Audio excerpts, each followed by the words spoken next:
পয়সা কর্জ করে একজনের ঈদ খান লাগে এখন এই পয়সা নাকি চাপ দিছে না কি করি দিব নাকি বুদ্ধি করে দি বউ রাতের জোড়া বন্ধক থুয়ে এলো পয়সা দিয়ে দেন লাগবো যে ঈদ খাওয়ার আউস বউ কোনে গে বউ বউ বউ কি কন? বউ একটা কথা কথা মানে কি কইছিলাম বাজার বিকাল থেকে বাজার করো তোমরা তো বাড়ি বিকাল থেকে বাজার করলাই না তুমি মার্কেটে যান নাকি তো ওই যে বাইতে যে পয়সা আনছিলাম আইনা দিলাম তোমরা ঈদ শীত বাড়ালে খাইছো তো এখন তো তারা ঈদের জন্য পয়সার জন্য চাপ দিছে পয়সা তখন দেন লাগবো তাই না অনেক মানুষের কেসাল কেমবে করুম এক কাম করো হাতের শাখা জোড়া দেও বন্ধক থুইয়া পয়সা দিয়ে দেগে আবার গেদা কাম করলে 2-4-15 দিন পরে তোমার রাতের শাখা ঘুরিয়ে না দেন যাবনি মানুষের কেসাল করেন যাবো না কি কথা তুমি আমার হাতে টাকা দিন কামি তোমার হাতের তা দিবে কে মানে তোমার তারা আউস করে নিবার চাইলেন কে দিবে কে মানে কইলাম জরা গুনকে কেসাল করা বাদ দে হাতের তা পিন্দা থাকলে তার রেন্ট শুধ হবো না কেসাল হবো সম্মানের কথা তো হাতের তা বন্ধক থুই গিয়া 20,000 টাকা দিব দিলে অগো পয়সাটি দিয়ে দেই গিয়া 15-20 দিন বা 1 মাস পরে গেদা পয়সা যদি কামাই করে সারিয়ে না দিয়ে হারুম তখন পিন্দাই হারবা কেসাল করা ভালো না কেসাল মরা ভালো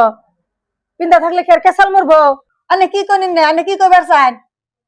আমার হাতের তা বন্ধক থেকে আনে টাকা দিন কে? আমার জোর কি 20,000 টাকা একলাই কিনছি না বড় নাইনেরা কিনছুন ফুর্তি কাম একলাই করছি নাইনেরা করছুন এনে ফুর্তির কথা কোনদিন এলো তুমি কেরা আমি কেরা আমার লগে তার গরম ছরণ নাই বা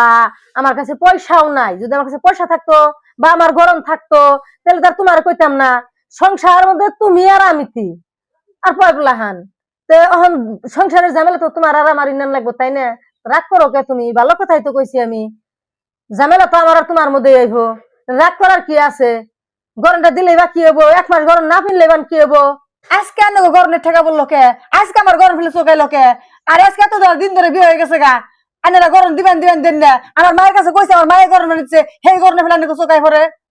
তো আসলে হাসাই দুল পান গেছে বাহুরে তিনি গরম দিছে এই গরমটা নিবেছিতেছি গরম টাঙ্গ বানিয়ে দেনি লাগছে গরম থাকলে যে উপকার হয় কথা আমরা বুঝি না থাক যাবো তুমি হাসা কথাই কইছ থাকে গরম দেন লাগবো না আমি ওরে কই পয়সা কোন থেকে আইনে ওই পয়সা দিয়ে দিবনি তোমার রাতে গরম রাতে থাক যে তোমার মাইবার থেকে দিছে নিয়ে এখানে বন্ধক খুলেও না যে বেশ হাতে গরম না দেয় হুইস করবো আঙ্গ বাড়ির সম্মানের কথা আছে থাকবে যাও গা আমি গেদারে কমনি মা তাহলে কেমনে কি করলা তুমি বউর কাছে কইছিলা পয়সা পাতির কথা? বোর কাছে কইছিলাম কইয়া নিয়ে বুড়বো কইলাম আসলে কোন লাগছাল না এক কাম করো তার কাছে কোনো 2 দিন সময় নিয়ে কামাই করে পয়সা দেও নাই বা এই কোন থেকে পয়সা টান দিয়ে তাকে দেও ওরা নেন যাবো না বোর কাছ থেকে যেহেতু বোর বাপ মায়েরা দিছে না তখন ওটা নিয়ে দিলাম জেনেবা বউ বাহির বাড়তে গেলো জিজ্ঞেস করলো তখন আঙ্গ সম্মান থাকবো কি তাতে থাকবো না অনুভব তো দেখি না অন্যান্য থেকে সুদি করে এলো দেন না বউ রাতের নেন যাবো না বেরত দেওয়া যাবে কইছিলাম বউরে বউ মানে না তারপরে নিজেরা বুঝলাম কথাটা যে কথা তো হাসাই বোর বাহির বাড়তে দিছে এই বস্তুটা কি হিসাবে আমরা নেই যেহেতু দেওয়ার কথা আসলে আমাগো সেটা আমরা নিমু কেমনি করে না বাদ দাও পয়সা এখান থেকে ধার করে এলো ওই পয়সাটা সুদিয়ে দেও ও ঠিক আছে তাহলে হ্যাঁ নেকা সালা সালার করা লাগবো না ও